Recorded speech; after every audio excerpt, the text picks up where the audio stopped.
Alright boys, we got a new DLC on the horizon, and if all goes according to predictions, which is no guarantee, we'll be seeing the Wood Elves and the Skaven sometime in December. Now the general cycle we see with these is that an outdated race will typically hit its nadir, its low point, in the months leading up to their final update. We saw it with the Skaven before the Prophet and the Warlock, the Greenskins before the Warden and the Paunch. I think we're all feeling it now with the tree-hugging hippie murderers of Athelloren.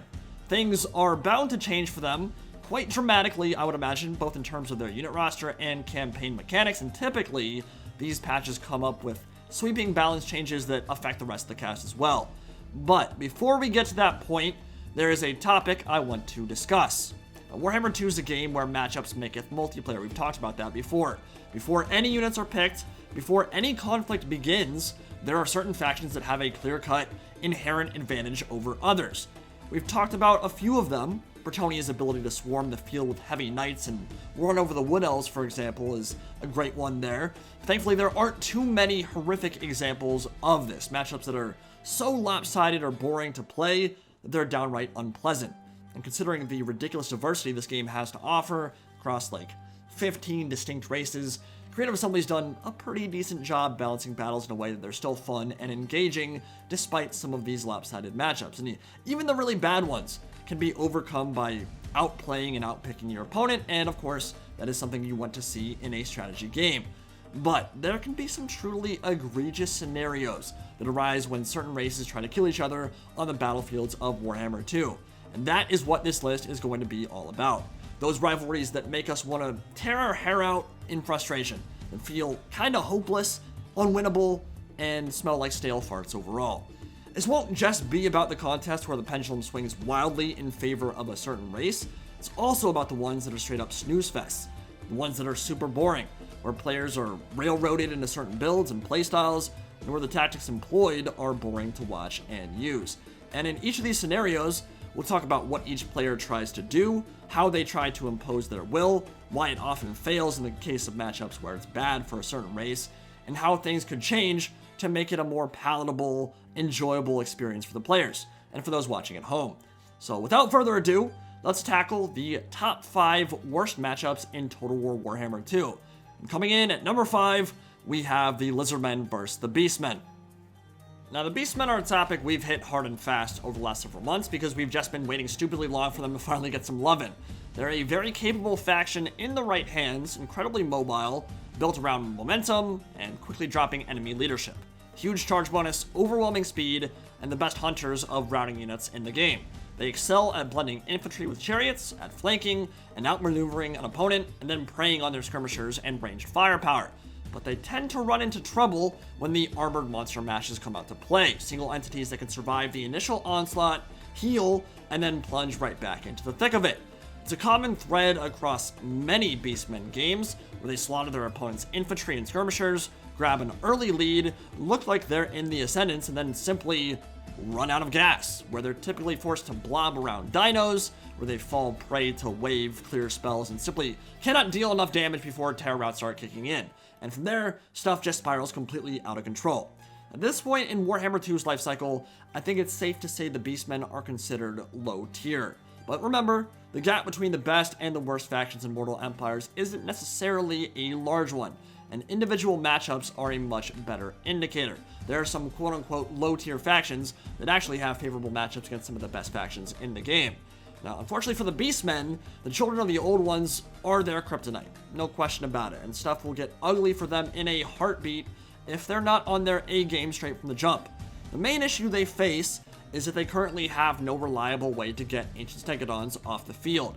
Their dedicated anti-monster troops are inherently squishy, and they get slaughtered by missile fire. So, if you take units like Minotaur Great Weapons, for example, which are undeniably very good at killing single entities in cavalry, well, they end up getting pincushioned by Pterodon riders and swarms of javelin and blowpipe fire when they move in for the kill. And the blowpipe on the Ancient Stegodon is actually a huge deal here, because not only is it poisoning any troops attempting to surround it, functionally granting itself an additional 20% melee ward save, it's also slicing and dicing cow people like filet mignon. Want to know what happens when a Beastmen Giant and an Ancient Stegodon fight 1v1? Well, the Giant gets destroyed. It'll spend half the battle on its ass, constantly knocked over by the Triceratops' low center of gravity, and the other half will be spent getting kneecapped by a machine gun blowpipe at close range that wrecks low armor targets. Gorbals are unfortunately not a reliable answer either. As we well know, they're the shooting stars meme anytime something looks at them funny. Team Rocket blasting off again the second they get touched, so they rarely stay on target and actually hit the monsters they're supposedly good at killing. So as the Lizardmen, Mazda Mundi and an Ancient Stegodon fighting back to back will often prove an impenetrable nut to crack, where Centaur throwing axes can't shoot at the dinos without getting jabbed to death or hunted down by pterodons, where heals and nets and vortexes and the bubble of no board save make cutting through all that HP and armor unreliable at best. But the even scarier element of this matchup for the Beastmen is that the Lizardmen have options, and all of them are good. They can go cav heavy with a Salamander Kite build, using flaming missiles to wreck Minotaurs and throwing axes. They can bust out the Shredder of Lustria with a Rev Crystal to heal it, preying on your susceptibility to terror routes, or they can go super wide with an 18 stack of Saurus and just outgrind you in melee. And if you don't guess right on what they're going to do, if you don't bring the correct build for each particular scenario, a matchup that already pretty much had no margin for error essentially becomes unwinnable. It really just boils down to an outdated roster with clear holes in it that should not exist and will only be fixed by DLC. You have very little margin for error in the first place when playing as the Beastmen due to their inherent fragility and how quickly they can mass route, and that allowance shrinks even smaller when facing a terror-causing race like the Lizardmen. Overall, I'd say it's about a 7-3 matchup in the Children of the Old One's favor, and that means it's one of the most one-sided affairs in the entirety of Mortal Empires. Get the Beastmen an anti-large, regenerating Gorgon, get them a Doom Bull, fixed Gorbals getting punted into the stratosphere every time they get touched, and the Cloven ones will have all the tools they need to make this a much more enjoyable and closer experience. Now, moving on to number 4, we have the Vampire Coast vs. Chaos. The Vampire Coast is still overpowered, which I find hilarious because I remember before the Halloween Everchosen, they were probably the strongest faction we've ever seen in any Total War game, ever. Their Depth Guard would mulch entire armies by themselves, their Spectral Gunners would kill single entities in like 15 seconds, and your whole army would look like a Swiss cheese, full of holes, about a minute after spawning into the battle map. They had an obscene amount of ways to beat you, and when you actually closed into melee, things weren't getting any easier. They've been hit with the nerf bat after nerf bat after nerf bat, and they are still the best multiplayer faction in the game currently, which tells you all you need to know about how godlike they were when they first came out. And it really comes down to a perfect storm of cost efficiency, summons, ubiquitous fear and terror, unbreakable fodder, and guns. This is an S-tier faction that absolutely crushes races like the Dark Elves and Skaven. But they also wreck Chaos, and the chain of logic here is brutal in its simplicity. As Chaos, you are a monster faction first and foremost. You are at your best when you have the might of Shaggus hunting down high-value threats. But you can't bring monsters against Coast. They just get shot to death by deck gunners and handguns and cannons, so right off the bat, pretty much half your roster is unusable, which means you have to go very wide, very infantry heavy, and put the focus on armored, shielded units like Chaos Warriors and Chosen, with Marauders in the front line to absorb shots and beam meat shields and die horribly. But the Vampire Coast have an amazing counter to infantry that comes in a super cheap package. Zombie Deckhand Bombers, which after the changes to explosive damage, have risen to become a game-breaking unit in quite a few scenarios. Incredibly efficient for clearing out hordes of infantry, they can almost completely nullify the threat from rush builds. But certainly, with Chaos Warriors and Chosen, you've got enough armor there and enough HP and enough killing power that you'll be able to blend your way through mountains and mountains of putrid Zombo flesh. The issue is that your units are now up to 300 kills, they're exhausted, they've been fighting for 6, 7, 8 minutes, and they still haven't murdered a single important unit. They're just zombies, and the whole time, you're getting shot by cannons and handguns and run over by crab people. You need to bring Throwing Axe Marauder Cav here to deal with crabs and routing Leviathans in the late game. Otherwise, you just don't have the killing power to get them off the field. But Throwing Axes can't deal with deck droppers or handguns. They don't have the range or projectile speed to do so. So you also need a bunch of regular Jav Cav to help zone out the flying threats. but they in turn get completely zoned out by fell bats, which only cost 350 gold. And if you're wasting ammo on bats and scurvy dogs, and you're unable to shoot at the crabs, you are already losing the game. So if you don't have Marauder Horsemen at all, and they have deck droppers and Luther Harkin, which they will in most cases, you've also literally already lost before a single shot has been fired. They'll be able to sit above you and just pick apart your most important troops right from the word go. So basically, the range options for Chaos are severely limited, which we already know. You don't have archers or any unit that can outrange the things that are shooting you, which also means you can't really support an air battle versus Luther Harkin, who is stupidly good in this matchup with his double regen and killing power, a character who can just sit on top of your caster and lord and shoot them to death, or fly down into CQB once they become isolated and drop a massive undead bat on their head. That's not even mentioning the summons, for which the gunnery mob from Drowned Dead are universally considered the best in the game. You get out-healed, out-dueled, out-regened, drowned in tides of unbreakable chaff, and shot to death. And at the end of the day, it will feel like the Vampire Coast did nothing but just sit there and go AFK as the Chaos Army is blown apart. The complexion of this matchup might very well change when the Warriors of Chaos get their God-marked units, and when the Demons of Chaos are added, of course, but at least right now, the Vampire Coast is straight up daddying the Ruinous Powers, and will continue to do so well into the future. And at number 3, we have a true lore rivalry that harkens back thousands and thousands of years, and has wormed its way into the Daimaz Kron on more than a few occasions. It's Skaven vs. Dwarfs, Raki vs. Dawi, in the battle for the Underway. Unfortunately for the Sunti Grudge Gnomes, it's an ugly one for them. Dwarfs have really good and really bad matchups. I'd go so far as to say they have the most imbalanced matchups to choose from in Warhammer 2, and that there are a bunch they dominate in and a bunch where they are reasonably likely to get absolutely wrecked. And I think a lot of that is a function of their design.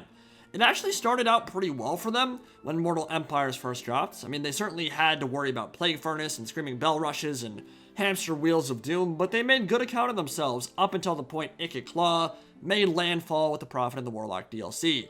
And boy, did Clan Scryer push this rivalry into dangerous territory for the Dwarfs. In fact, from that point on, it got officially horrendous. Giselles, Poison Wind Mortars, Deathglobe Avalanche Mortars, Doom Flayers, Rattling Guns, the entire DLC was made tailor-made for jibbing Dawi, it feels like, and to make things even worse, Clan Eshin got their DLC, and Death Runners were reworked with a massive buff against, you guessed it, the Beard Things.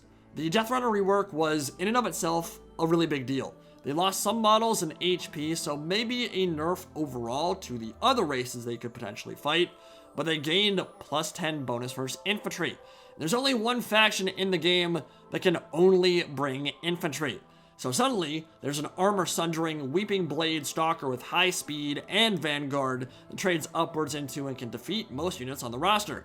And in fact, Vistrin's Death Squad Deathrunner ROR can beat any unit in the Dwarf roster except for Norgrimling's Ironbreakers, which is brutal to face because they can disengage and outmaneuver you so easily.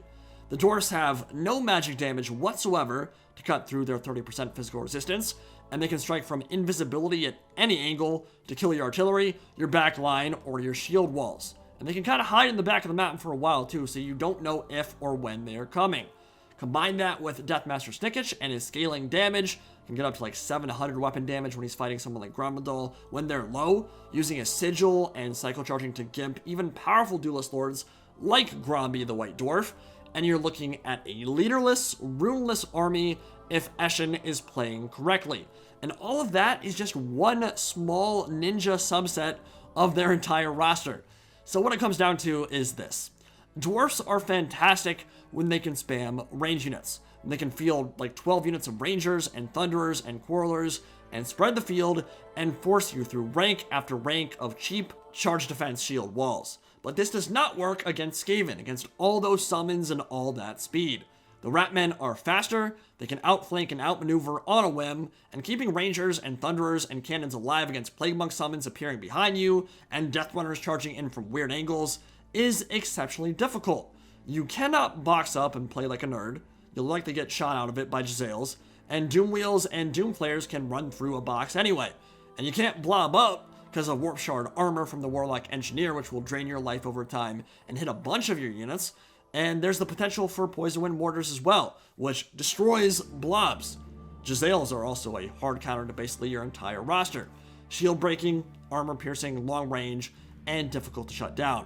It's a nasty combination that makes even Thorgrim unviable, because even though he's actually the only lord in the roster who has the mass, HP, and killing power to beat the Deathmaster in a 1v1 scenario, which I think we all wish he would have done in the lore as well, instead of getting backstabbed and decapitated, he's a massive target for Jezzails and has a high likelihood of being sniped out early. So you can't really bring him on the throne, because the toilet seat will get him shot up by a bunch of armor-piercing long-range troops.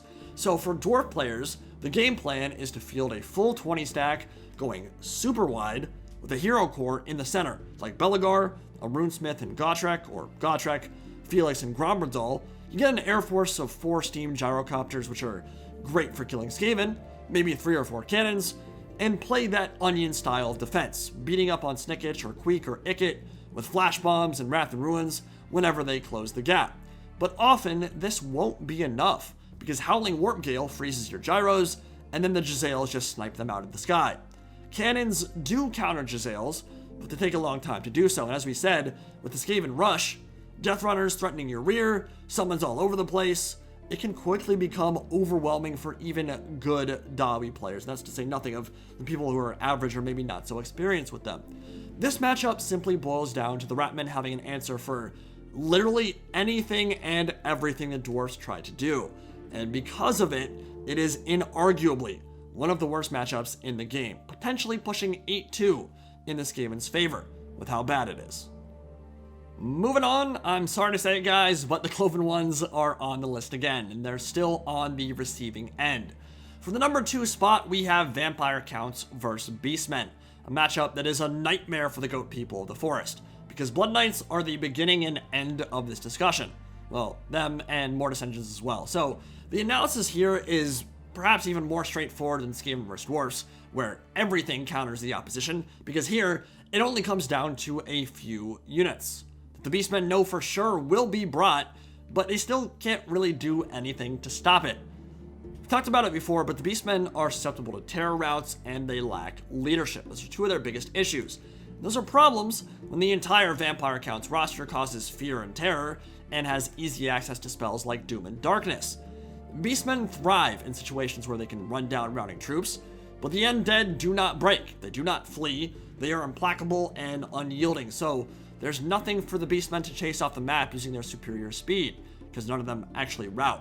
So they rely on Unbreakable Chaos Spawn and Morgur's Summons to hold the line, which will typically perform well against undead infantry, but it's not the infantry that seals the Beastmen's fate. It's the support from Blood Knights, unanimously considered the best cav unit in Warhammer 2, not counting RORs of course, and from the Mortis Engine as well, which serves to both reinvigorate the vampire battle lines, while also draining the life from enemy blobs. The Blood Knight issue in particular is a major hurdle for the Cloven Ones, because they can't reliably kill them off unless the counts severely misplay. Centaur throwing axes are theoretically fantastic for putting pressure on Vampire Cav, but Fell Bats only cost 350 gold, and can easily zone out Centaurs and tie them down as well.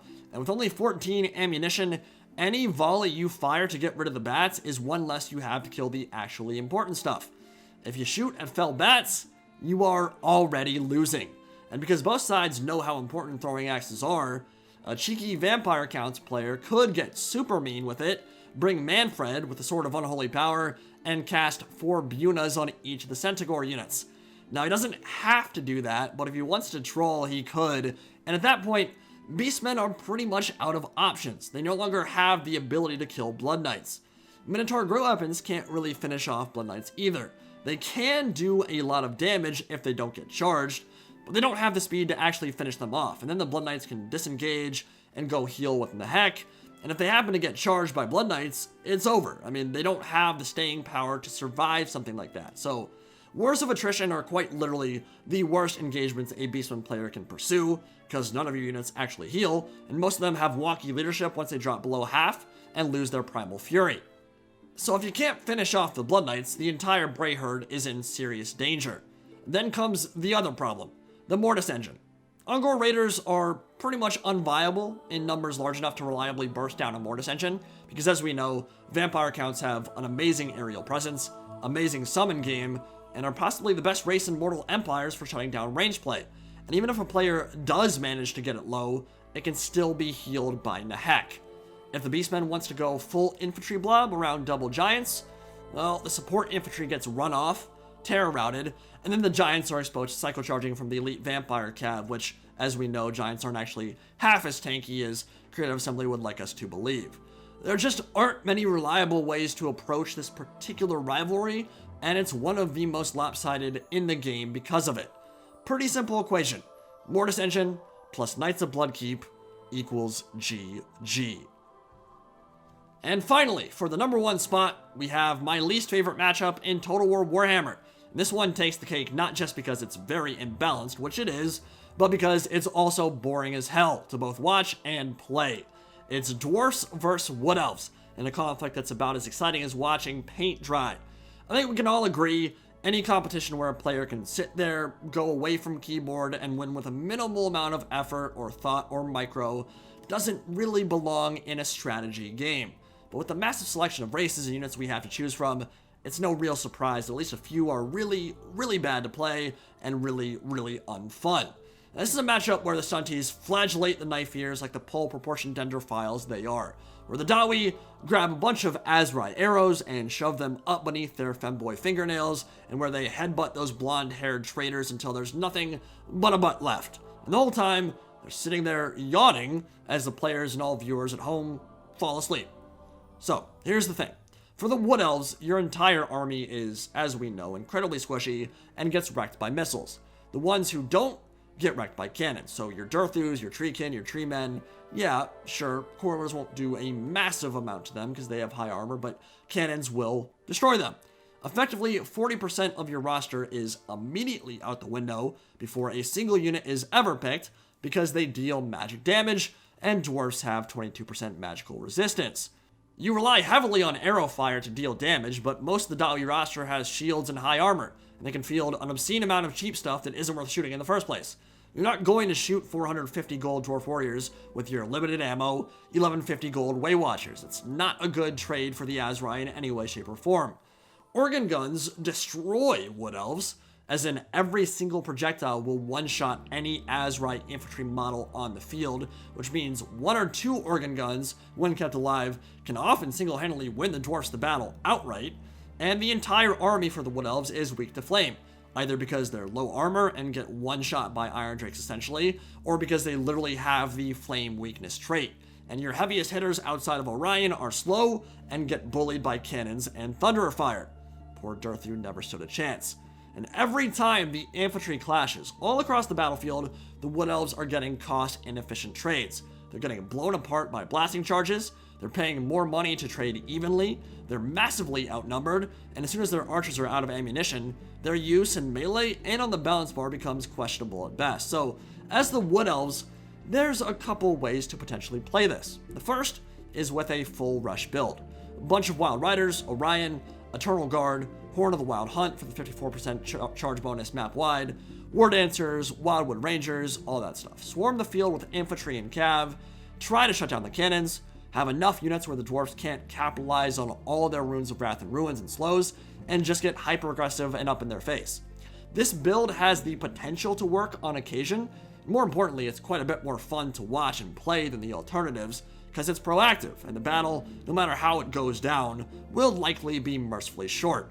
But the real reason this matchup is number 1 is because the most common style of play, for both sides, well I guess for the Wood Elf side, is to spam Way Watchers and Archers and run around shooting for an agonizing amount of time. So you'll get a 15-minute protracted skirmish phase where very little actually happens. A couple units get sniped out by Way Watchers, some Arrow of Kernesses get fired at the artillery, and we get a massive snooze fest.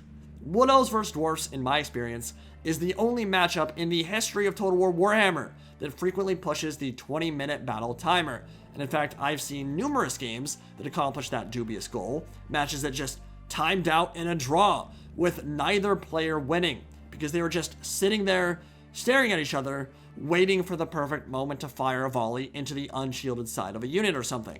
It's horrible. What pushes it even further is the Dwarfs will often use Rune of Negation whenever an arrow of Kurnus is fired at the organ guns. Arrow of Kurnus will of course be a great option versus artillery. It's able to kill a cannon with each shot from across the map, and it can do it from really far away, but Rune Lords prevent this from happening, so the Wood Elves are forced to sit back and wait even longer for the magic missiles to come back off cooldown. Rune of Negation gives that cannon the ward save. It won't blow up when an arrow of Kurnus hits, so the Wood Elves sit back and wait for more magic missiles to come off cooldown so they can fire again. If you take 9 arrows of Kurnus, as in a Glade Lord who has 3, and 2 Waystalkers who each have 3 as well, you have no caster. And frankly, that hero core is useless versus Dwarfs, pretty much. Waystalkers don't offer anything here but Arrow of Kurnus for sniping out artillery. The other Trickster's Shard, which grants reduction in magic resist from the Branch Wraith and was Creative Assembly's idea to help the Wood Elves in the Dwarf matchup, is also a meme. You should not be bringing Dryads or Tree Men or magic units anyway, so there's really no point in having it on the roster because the only time you'd ever want it is against Dwarfs, and you don't want it against Dwarfs.